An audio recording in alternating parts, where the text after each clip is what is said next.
சொந்தமாக YouTube channel நடத்த வேண்டுமா? நீங்களும் பிரபல ஆங்கர் ஆக வேண்டுமா? உடனே சேருங்கள் Pandey school of journalism. Contact 7388242242.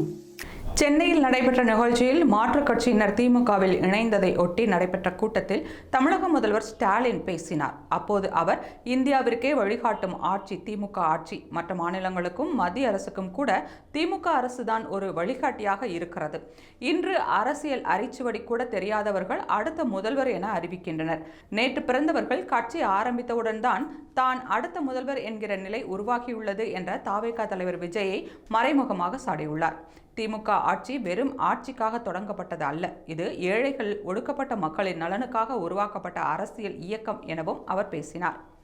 அதனைத் தொடர்ந்து செய்தியாளர்களை சந்தித்த அவர், மே 7ஆம் தேதி திமுக ஆட்சி தனது 5வது ஆண்டில் அடியெடுத்து வைக்கிறது.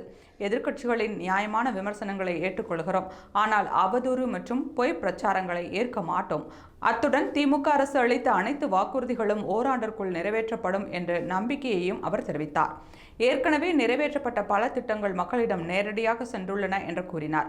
மக்களுக்கு நலனளிக்கும் ஆட்சிதான் திமுக ஆட்சி என்று வலியுறுத்திய ஸ்டாலின், அடுத்த தேர்தலில் திமுக தான் ஆட்சி அமைக்கும் என நம்பிக்கை தெரிவித்தார்.